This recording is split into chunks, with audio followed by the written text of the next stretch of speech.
Shalom jemaat Tuhan, pada pagi hari ini kita akan mendengarkan firman Tuhan.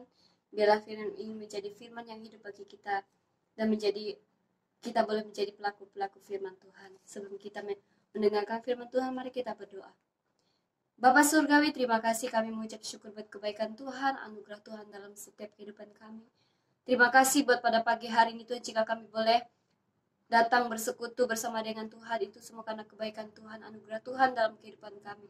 Terima kasih buat waktu ini Tuhan. Biar hidup kami semakin hari semakin mengasihi dan mencintai Tuhan.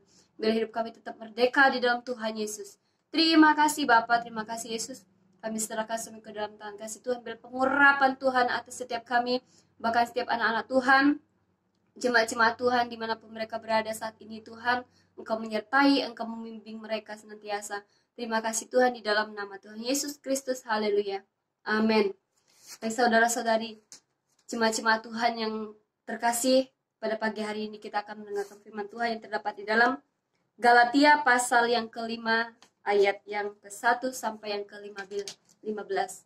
Nanti saya akan membacakannya kepada kita semua dari ayat 1 sampai yang ke-15. Kemerdekaan Kristen. Supaya kita sungguh-sungguh merdeka, Kristus telah memerdekakan kita. Karena itu berdiri teguh, jangan mau lagi dikenakan kuk perhambaan.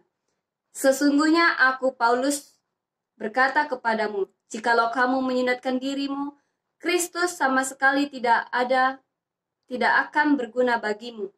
Sekali lagi aku katakan kepada setiap orang yang menyunatkan dirinya, bahwa ia wajib melakukan seluruh hukum Taurat.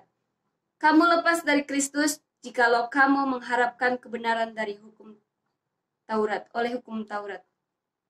Kamu hidup di luar kasih karunia, sebab oleh roh dan karena iman, kita menantikan kebenaran yang kita harapkan.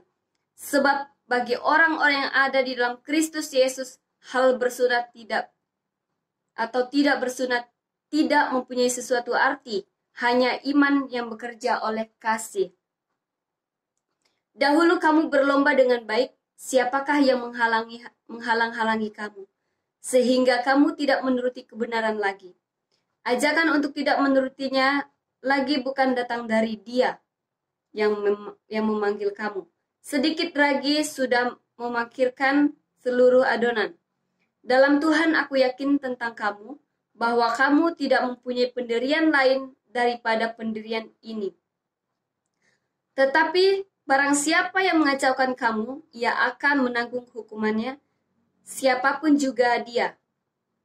Dan lagi aku ini, saudara-saudara, jika aku masih memberitakan sunat, mengapakah aku masih dianiaya juga?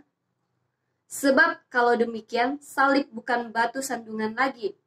Baiklah mereka yang menghasut kamu itu mengeberikan saja dirinya. Saudara-saudara, memang kamu telah dipanggil untuk merdeka, tetapi janganlah kamu mempergunakan kemerdekaan itu sebagai kesempatan untuk kehidupan dalam dosa, melainkan melayanilah seorang akan yang lain oleh kasih. Sebab seluruh hukum Taurat tercakup dalam satu firman ini, yaitu kasihilah sesamamu manusia seperti dirimu sendiri. Tetapi jikalau kamu saling menggigit dan saling menelan, awaslah supaya jangan kamu saling membinasakan. Oke, pada bulan-bulan ini kita diberikan satu tema besar, yaitu kemerdekaan di dalam Kristus. Kemerdekaan di dalam Kristus, banyak sekali orang-orang mengatakan bahwa diri mereka adalah merdeka. Seperti orang-orang Kristen juga, orang-orang yang percaya kepada Tuhan, bahkan banyak menganggap diri mereka sebagai orang-orang yang merdeka. Namun di sini akan kita belajar di dalam Galatia pasal 5 ayat 1 sampai yang ke-15 ini, saya memberikan judul dalam khotbah ini, yaitu dipanggil untuk merdeka. Banyak orang berpikir orang Kristen itu mengatakan bahwa diri mereka sudah merdeka. Sudah merdeka dari iblis, sudah merdeka dari dunia yang gelap ini, bahkan sudah merdeka dari dosa. Dan yang berpikir bahwa cukup percaya kepada Yesus saja mereka sudah selamat, mendapatkan keselamatan. Oh, tentu tidak demikian. Barang setiap kita yang percaya sudah diberikan keselamatan. Namun keselamatan itu bisa hilang. Kenapa demikian? Kenapa keselamatan itu bisa hilang? Karena ketika kita tidak menghidupi iman itu, ketika kita percaya kepada Yesus, kalau kita tidak menjaganya, kalau kita tidak menghidupinya dalam kehidupan rohani kita, maka itu semua akan sia-sia. Jadi iman tanpa perbuatan pada hakikatnya adalah mati. Jadi ketika kita percaya kepada Yesus, baiklah tindakan kita juga boleh menjadi orang-orang yang melakukan firman Tuhan dalam hidup kita. Nah, kita dipanggil untuk merdeka. Apa yang harus kita lakukan? Nah, di dalam pembacaan Galatia pasal 5 ayat 1 sampai 15 ini mengatakan di sini bahwa ada dua cara Paulus untuk membuat kita berpikir luas, yaitu bagaimana cara kita menanggapi orang-orang yang mungkin saat ini di dalam kitab Galatia ini, bahwa banyak jemaat-jemaat Galatia pada waktu itu, mereka ini adalah orang-orang yang dilayani oleh Paulus. Paulus melayani mereka ini, ya tentunya orang-orang yang baru bertobat. Tapi pada waktu itu, tiba-tiba ada pengajar-pengajar palsu yang masuk. Apa yang terjadi? Ternyata pengajar-pengajar palsu ini mengatakan bahwa mereka bisa selamat kalau mereka melakukan hukum Taurat. Tapi Paulus tidak bisa terima dengan apa yang mereka ajarkan seperti itu. Paulus mengatakan bahwa di sini jangan mau lagi mengenakan kuk perhambaan. Artinya apa? Kita hidup sebagai orang-orang percaya kepada Kristus. Hanya Kristuslah yang membawa keselamatan. Bukan karena kita mentaati hukum Taurat itu. Tidak seperti itu. Tapi ketika kita percaya kepada Yesus, ketika kita percaya sungguh-sungguh iman kita dengan ekspresi rasa percaya kita kepada Tuhan, itulah yang membuat kita selamat, menjaga iman kita kepada Tuhan Yesus. Nah, ada dua cara juga Paulus menanggapi bagaimana supaya kita berpikir luas tentang hal ini. Pertama yaitu statementnya Paulus. Pada waktu kita dimerdekakan dari teror yang hukum Taurat itu, yang mengikat kita, justru kita harus mempunyai pikiran yang luas bahwa dengan adanya hukum Taurat ini, kita menjadi orang-orang yang bisa menjaga hidup kita. Nah, bukan berarti kita menghilangkan hukum Taurat yang ada di dalam perjanjian lama. Kita sebagai orang-orang percaya yang hidup dalam perjanjian baru. Contoh seperti ini, jika manusia itu hidup tanpa dipagari dengan peraturan, contoh lalu lintas. Ketika tidak ada rambu-rambu lalu lintas, apa yang akan terjadi? Mereka bisa tabrakan, atau apapun itu yang terjadi, musibah apapun itu yang terjadi. Nah, maka manusia itu akan melanggar segala apa yang ada di dunia ini. Akan peraturan-peraturan yang seharusnya dilakukan pun manusia kerap kali itu melanggarnya. Hal kecil, ketika kita di lampu merah, kita bisa melanggar. Nah, oleh sebab itu Paulus memberikan pemikiran yang luas kepada kita bahwa peraturan dan hukum Taurat itu tidaklah membuat kita selamat. Nah, tapi apa yang harus kita lakukan? Kenapa kita harus di dalam perjanjian lama dulu mengatakan ada 10 hukum Taurat yang harus kita lakukan? Yaitu sebagai rasa percaya kita kepada Tuhan, bagaimana tindakan kita, hidup kita. Kalau kita percaya kepada Yesus, namun hidup kita tidak beres, hidup kita masih dengan hal-hal duniawi, itu yang harusnya dilakukan. Itu yang harus membuat kita berpikir luas. Bahwa hidup kita harus berdampak. Bukan menjadi batu sandungan bagi orang-orang yang belum percaya kepada Kristus.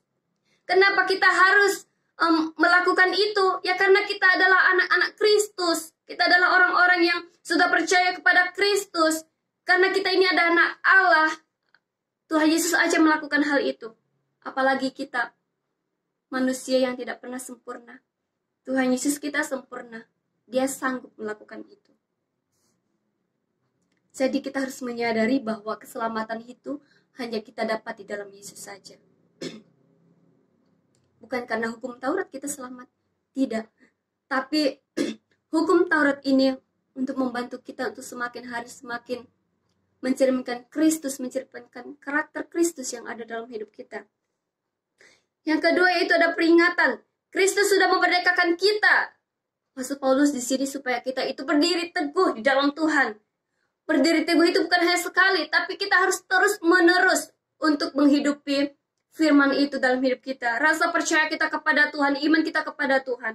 Kita harus menghidupi itu, bahwa kemerdekaan itu benar ada di dalam hidup kita. Nah, panggilan seperti apa yang membuat kita merdeka?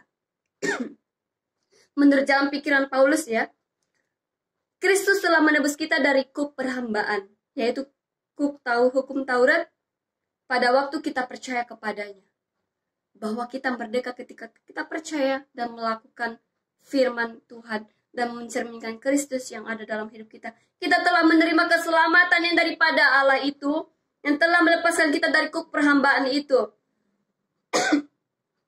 Kuk itu adalah sebuah beban yang membuat kita merasa lelah.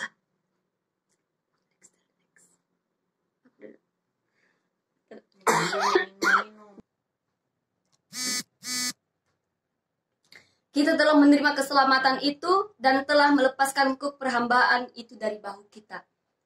Kuk ini adalah sebuah beban yang membuat orang-orang yang tidak sanggup untuk melakukan kehidupan mereka sehari-hari.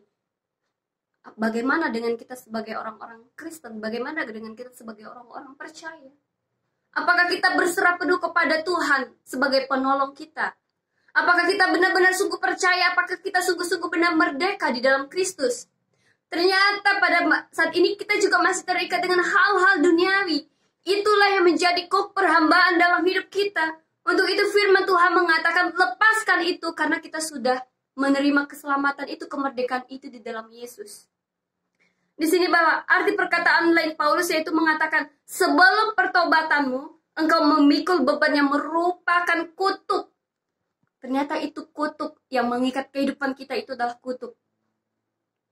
Sebab itu bebanmu itu sangat berat dan kutuk itu membuat kita menjadi lemah, menjadi lesu untuk mengikut Yesus. Kita hanya percaya saja tetapi tindakan kita tidak ada. Namun pada saat kita percaya kepada Yesus Kristus, beban itu sudah dibuang.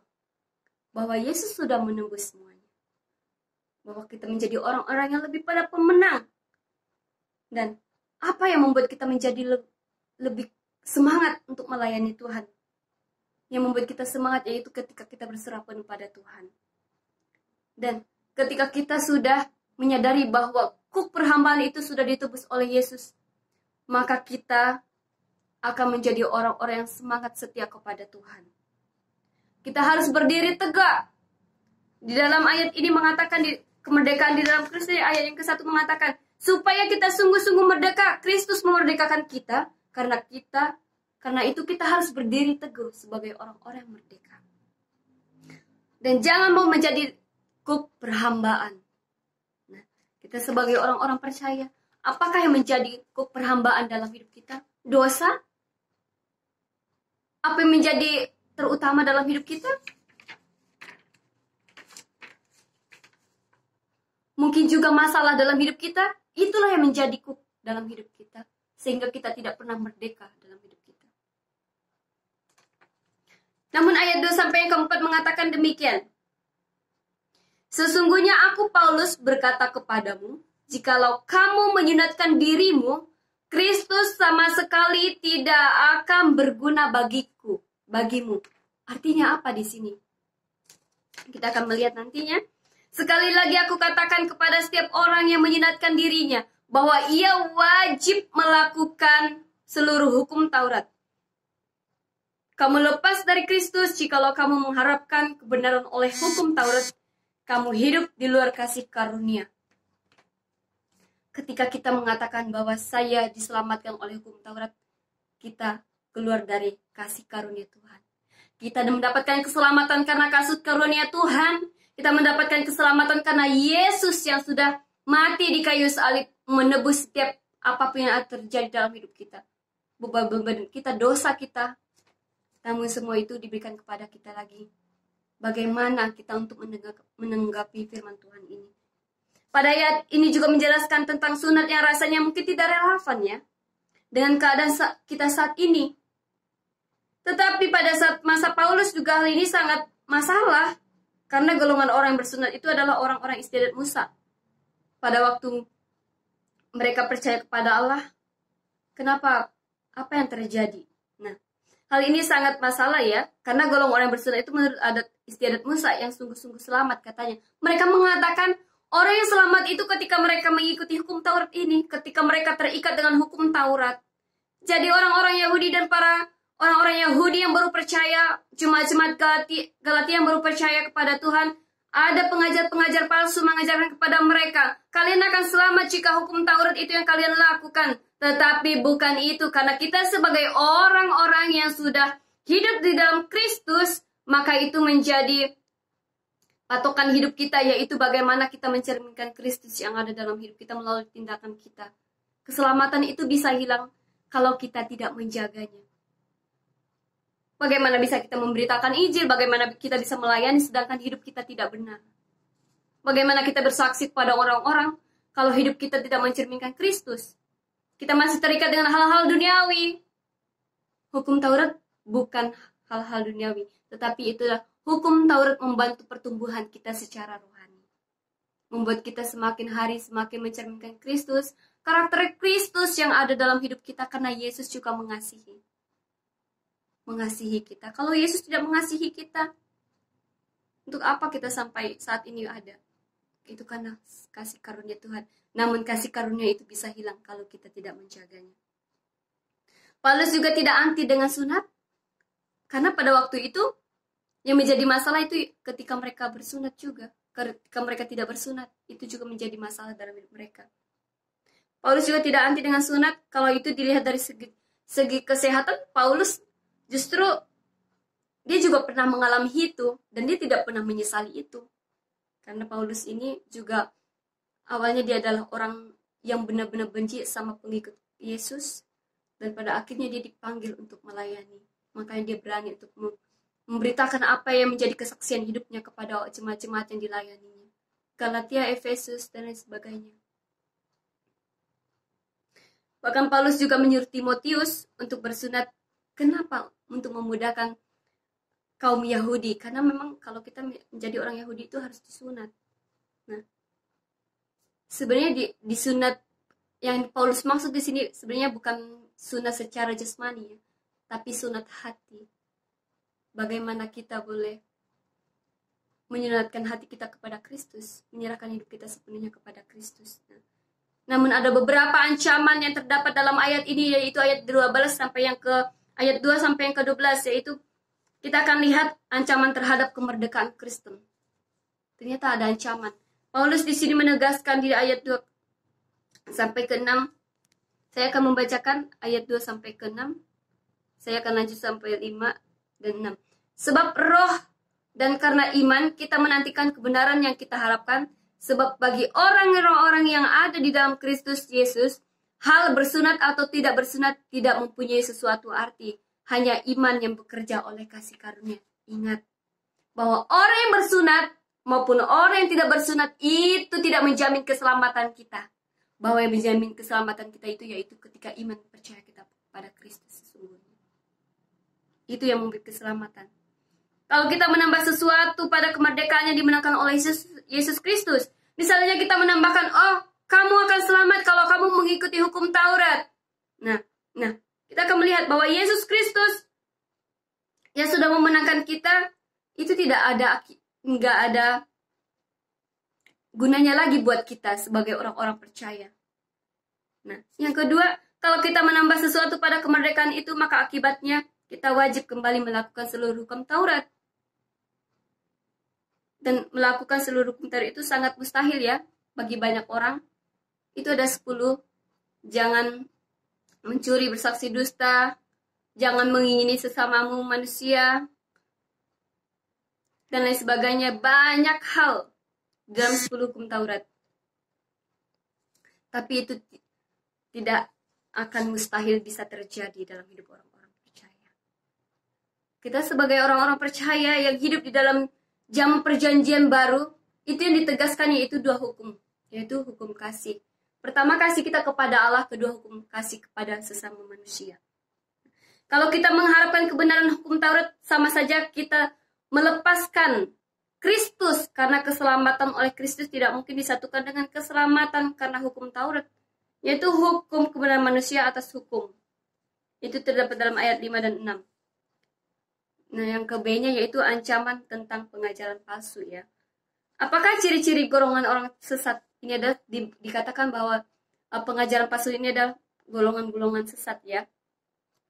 Biasanya mereka mengatakan seperti ini. Pengajar sesat itu membawa orang-orang, dia mengatakan seperti ini. Kami sudah membawa orang-orang percaya kepada firman Tuhan. Dan mereka juga kadang melakukan hal-hal yang di luar dari firman Tuhan ya. Biasanya seperti itu. Pengajar sesat membawa orang-orang percaya melanggar firman Tuhan dan Roh Kudus. Biasanya orang-orang seperti itu. Mereka membawa jiwa-jiwa, tapi bukan sesuai dengan firman Tuhan. Melenceng dari firman Tuhan. Itulah dikatakan bahwa itu golongan sesat. Nah, para pengajar tidak berasal dari Allah. Mereka mengacaukan iman anak-anak Tuhan. Walaupun dengan kedengarannya rohani, banyak ya. Banyak sekali ya kita dengar bahwa kayaknya rohani banget ya omongannya kayak gitu. Nah, tetapi tidak berdasar pada dia yang memanggil kita. Ingat, ketika ada kata-kata rohani itu biasa kadang membuat orang menyelubungi masalah mereka ya. Kadang mereka yang menyalahgunakan itu di luar dari firman Tuhan. Pada firman Tuhan mengatakan tidak ada boleh yang menambah-nambahi atau mengurangi Alkitab, isi Alkitab. Nah, contohnya sering kita dengar bahwa aku telah membawa keselamatan itu kepada banyak orang. Aku telah membawa jiwa-jiwa kepada Kristus. Ini dikatakan biasanya sebagai orang-orang legalisme. Dan legalisme ini tidak menyelamatkan manusia. Menurut Paulus dalam kitab 2 Tesalonika pasal 2 ayat 13-14, dari mulanya Allah telah memilih kamu untuk diselamatkan oleh Roh yang menguduskan kamu dan dalam kebenaran yang kamu percayai. Nah, seperti itu ya menurut pandang Paulus, bahwa Allah telah memilih kita dan memilih Roh Kudus dalam apa yang kita percaya, itulah yang berasal daripada Allah dan Roh Kudus. Konsep kemerdekaan dalam Galatia ini biasanya berbeda konsepnya yang berlaku di dunia ya, beda. Ayat yang ketiga 13a. Coba saya akan bacakan. Saudara-saudara, memang kamu telah dipanggil untuk merdeka, tetapi janganlah kamu menggunakan kemerdekaan itu sebagai kesempatan untuk kehidupan dalam dosa, melainkan layani seorang akan yang lain oleh kasih. Nah, kalau kita sungguh-sungguh merdeka, kita tidak akan hidup lagi dalam dosa. Ternyata itu yang membuat kita merdeka, karena kita sudah dimerdekakan dari dosa kita. Merdeka artinya adalah mati bagi dosa dan tidak berkuasa lagi atas kita. Kita sudah merdeka, kita tidak perlu respon terhadap godaan-godaan yang ada di dunia ini yang membuat kita terjerumus dalam dosa. 1 Petrus pasal 2 ayat yang 1 sampai yang ke-6. Nah, yang kedua itu kemerdekaan Kristen, artinya mereka merdeka dari hukuman dan ketertarikan dari dosa untuk hidup bagi Tuhan. Keterikatan dari dosa ya, untuk bagi Tuhan. Kita sudah merdeka, jangan lagi menjadi hamba, diperhamba oleh keinginan daging kita. Bukan keinginan daging yang menguasai kita, yaitu hawa nafsu. Biasanya itu adalah hawa nafsu. Tetapi biarlah Roh Kudus yang menguasai kita, dan hanya mungkin Roh Kudus yang bekerja, dan itulah yang sungguh-sungguh memerdekakan kita. Namun yang menjadi pertanyaan bagi kita, bagaimana seharusnya menjaga hidup kita sebagai orang Kristen yang telah dipanggil untuk merdeka? Ini adalah 2 poin yang saya ambil di sini. Bagaimana seharusnya hidup kita, yaitu pertama, penyerahan diri sepenuhnya kepada Tuhan. Galatia pasal 1 ayat yang kelima itu, supaya apa? Penyerahan penting, penyerahan penuhnya kepada Tuhan, supaya kita tidak goyah dalam iman, dan supaya kita tidak menjadi hamba dosa lagi. Kita menjadi hamba dunia ini, tapi kita menjadi hamba-hamba Tuhan, hamba Allah yang dipimpin oleh Roh Kudus. Yang kedua yaitu hidup dalam pimpinan Roh Kudus. 2 Korintus pasal 3 ayat 17. Supaya apa? Yaitu supaya kita tetap merdeka dan supaya kita tetap dalam koridornya Tuhan. Dan yang ketiga yaitu hiduplah sebagai hamba Allah. Layani Tuhan, layani sesama kita. Cukup sampai di sini bahwa renungan pagi hari ini Paulus mengajarkan kita, kalau kita mau merdeka di dalam Tuhan, tetap hidupi firman itu dan layani Tuhan, layani sesama, penyerahan diri sepenuhnya kepada Tuhan, hidup dalam pimpinan Roh Kudus, dan menjadi hamba Allah untuk melayani sesama kita. Jadilah saksinya Kristus, maka kita benar-benar boleh menjadi orang-orang yang merdeka di dalam Kristus, karena kehidupan kita secara nyata kita melakukan dengan tindakan iman kita kepada Tuhan Yesus. Mari kita bersatu di dalam doa. Bapak Surgawi, terima kasih buat kebenaran firman pada pagi hari ini. Bersyukur biarlah kami menjadi orang-orang yang dipanggil untuk merdeka. Kami boleh menyerahkan hidup kami sepenuhnya kepada Tuhan.